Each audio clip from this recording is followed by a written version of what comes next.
Bom, na aula passada nós aprendemos como obter o alfa ótimo, que eu estou chamando como ótimo, para um dado conjunto de parâmetros utilizado no nosso protocolo de detecção para um também falso positivo desejado, que é que esse falso positivo desejado é o falso positivo lá no final da minha sessão, beleza?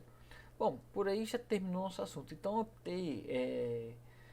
eu quis fazer na verdade esse vídeo aí é mais para mostrar umas boas práticas ao realizar programação, que eu falo o seguinte, eu apresentei para vocês e normalmente quando nós vamos aplicar isso, é bom já deixar isso em formato de funções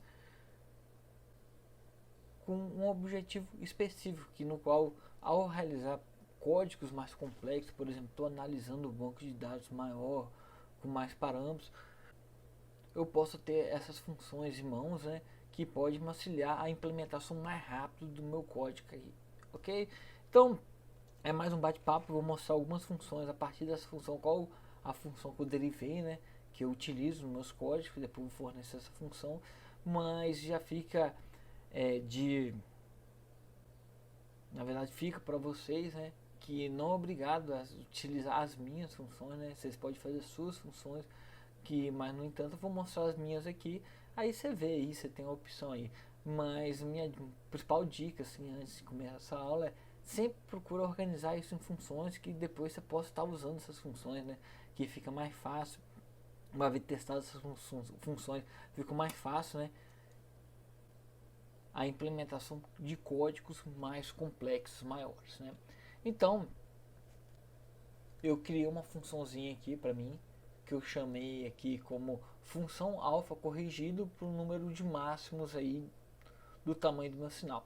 Bom, o que ela tem como entrada essa função? O falso positivo desejado, que é um valor constante que eu quero no final lá da minha coleta, o número máximo do exame, ou seja, o número de janelas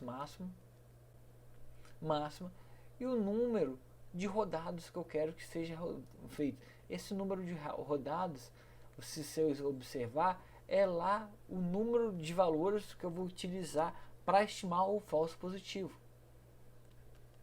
Porque o falso positivo eu gero várias amostras de uma população aleatória, né? E a partir dessa amostra ali, tiro a média para calcular o falso positivo. Então o número de runs é utilizado para calcular o nosso falso positivo. E o que ela vai devolver? Vai devolver o nosso alfa corrigido, o custo para esse alfa e o P são os parâmetros meus aí que do meu protocolo de detecção, que vai ficar mais fácil para entender a seguir no nosso código aí. Então a primeira parte são os parâmetros default, que é essa primeira parte aqui eu gero uma população, né, no qual eu estou aplicando o meu detector, então eu gero uma população, isso nós já vimos lá na nossa aula 2. Então a partir disso eu tenho o valor das ORD para uma população e essa população tem N runs aí. Bom, depois disso eu vou, uma vez tendo essa população, né, vou aplicar meus protocolos de detecção. Só que aqui, o que eu fiz aqui, em relação aos parâmetros do meu protocolo de detecção, eu criei essa funçãozinha aqui, ó, parâmetro protocolo, se vocês observar, vem da atividade 2, que vai indicar todos os parâmetros possíveis que eu posso ter no meu protocolo para o M máximo aí.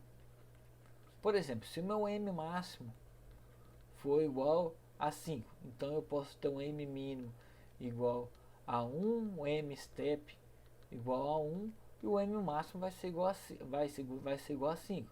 Um segundo parâmetro, M mínimo igual a 2, step igual a 1 e máximo igual a 5. 3, aí vai, ou seja, eu gero todos os parâmetros possíveis, ok? Aí uma vez gerado todos os parâmetros possíveis, eu utilizo aqui, ó, isso aqui foi a funçãozinha que nós aprendemos na aula passada, né? Para cada um dos parâmetros meu, eu obtenho aqui, ó, que estou chamando nosso alfa corrigido, que garante que ao aplicar esse meu protocolo, né, com esses meus parâmetros aqui, no final da minha sessão lá, eu vou ter um nível de significância igual ao falso positivo desejado. Recapitulando, aqui ó, eu tenho isso aqui que é uma matriz de parâmetros, né? Então vai ter um certo tamanho que ao aplicar essa funçãozinha eu vou ter vários conjuntos de parâmetros possíveis. Então eu vou varrendo para cada um conjunto de parâmetros.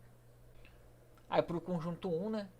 Para o conjunto, quer dizer, da interação II, eu pego o parâmetro do M-min, para esse mesmo conjunto o M-step e o M-máximo.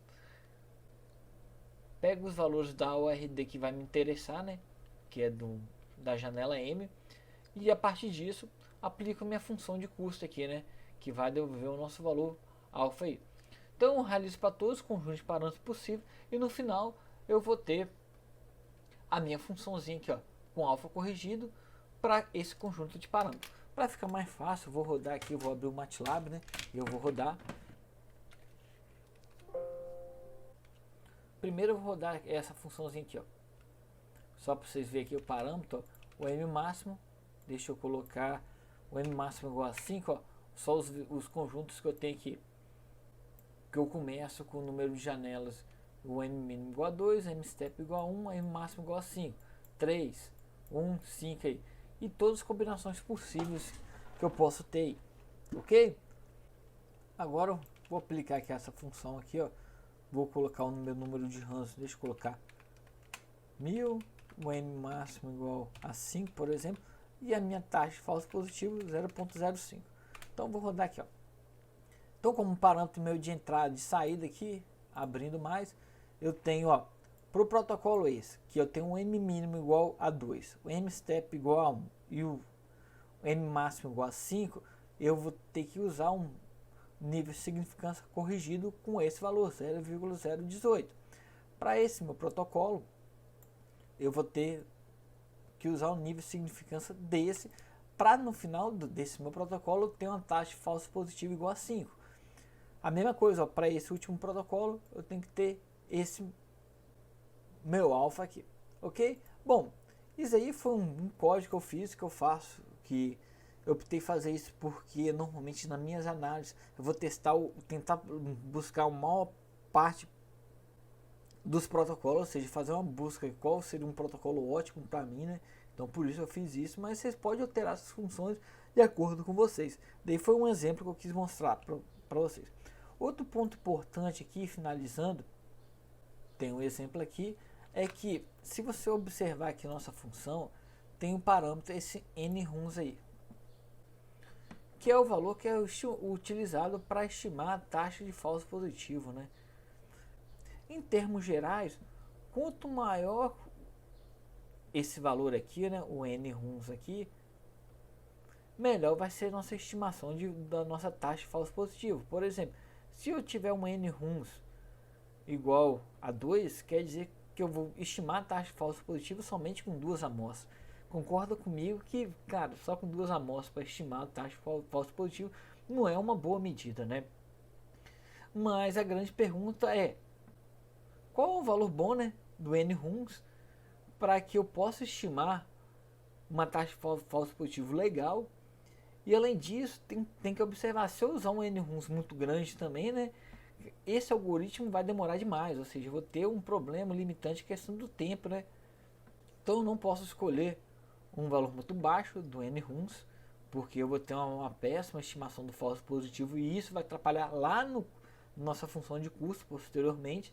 Mas também eu não posso ter um valor muito grande, porque senão esse algoritmo vai demorar demais para rodar, ok? Bom, como sugestão, não existe sempre a melhor solução, né? Normalmente, para esse caso específico, eu posso pegar artigos anteriores, né, que o pessoal utiliza valores entre, que eu já vi artigo com 10 mil, mas eu não considero muito 10 mil, uso até um pouco maior, já vi 100 mil, e eu já vi atualmente, estou usando 1 milhão. Já que não são coisas que vão ficar semanas, né, rodando, eu acabo utilizando 1 milhão aí de amostra. Mas eu só uso 1 milhão por precaução, porque realmente essa, na verdade, o que não estão procurando por enquanto não é uma coisa muito demorada. Então dá pra, por segurança, acabo usando 1 milhão aí. Mas a maior parte dos meus testes, quando eu faço um teste aqui para verificar alguma coisa, eu quero fazer uma coisa rápida, eu acabo diminuindo mais esse valor para não ficar o dia inteiro rodando aí, né? Bom, outra alternativa para verificar se eu indicar um NRUNS bons, né, que eu também utilizo de vez em quando, é rodar com alguns valores o NRUNS e ver várias vezes, né, e ver como que está a estimativa do meu alfa corrigido. Então deixa eu mostrar um exemplo aqui. Então eu peguei essa funçãozinha aqui, eu considerei, deixa eu colocar um M máximo aqui igual a 30, né, no meu código, ou seja, vou considerar que eu vou ter um M máximo com valor igual a 30, e o NRUNS aqui eu coloquei igual a 100. E eu vou rodar isso 3 vezes, eu vou observar o valor do alfa corrigido. E qual a ideia? É o seguinte, se esse RUNS aqui for um valor muito baixo, a tendência do nosso alfa corrigido nessas 3 simulações ter uma alta variabilidade, ou seja, vão ser 3 valores bem diferentes, ok? E isso vai indicar para nós que eu vou ter que aumentar esse número de RUNS aqui. E se eu aumentar até o ponto que eu ver que essa estimativa desses alfas estão bem próximos, quer dizer, pô, eu tô com um bom estimador. Então, eu não preciso mais ficar aumentando muito o alfa. Então, deixa eu colocar o exemplo aqui, eu vou rodar para 100. Rodando. Então, eu vou chegar aqui no nosso alfa corrigido, observar para cada uma das interações. Olha para cada uma dessas interações, né? Sendo aqui, ó, esses 3 aqui indicam interações, e aqui nas minhas linhas está para cada um parâmetro de protocolo. Olha que tem uma variância bem grande, né? Por exemplo, aqui, ó, 0037, 018, 003. Cara, ou seja, esse meu número de RUNS aqui tá bem baixo, né? Ou seja, estou tendo um problema na estimativa do falso positivo e isso está atrapalhando no final na minha estimativa do alfa corrigido. Então vou aumentar aqui, ó, para 1000, deixa eu colocar 5000 aqui, vamos ver como vai rodar. Rodei para 5000, ó. Olha que agora tá bem mais próximo, né? Ainda tem uma variação, mas tá bem mais próximo aí. Então a ideia é que eu tenho que aumentar um pouquinho mais, né? Vou colocar 10.000, dobrar, vai demorar um pouquinho mais, mas o ideal quando for aplicar, eu vou acabar colocando um pouquinho mais para garantir que isso convirja para o valor real, né? Ó, ainda tem nossa variância mesmo usando 10.000 aí, então tem que usar um valor um pouquinho maior. E é claro que esse valor, que é o resultado aqui, né, desse alfa corrigido aqui, eu posso, normalmente às vezes eu coloco um valor bem alto, por exemplo, vou deixar aqui 100.000 ou 1 milhão, que vai demorar para rodar, mas depois disso, uma vez eu já estimado isso, eu posso salvar esse valor, né? Eu não preciso ficar chamando sempre essa função aqui também não, nos meus códigos aqui, a menos que eu utilize outros parâmetros diferentes, ok? Então sempre eu tenho que tomar esse cuidado aí, beleza? Bom, na aula de hoje eu só quis passar para vocês assim a ideia de sempre procurar utilizar funções. Mostrei um exemplo meu de função, mostrei algum exemplo que pode dar algum problema nesse estimativa, né, dado esse valor do NRUNS aqui. Então, se for possível, você usa um maior valor maior possível, sempre tomando esse valor. Por exemplo, se usar um valor muito maior, você vai ter um custo computacional maior também disso aí, né? Também tem uma alternativa de rodar uma vez só com um valor muito grande, salvar essa variável e posteriormente usar em outros seus códigos no lugar de ficar chamando essa função novamente. Beleza? Então, até a próxima aí. Abraço.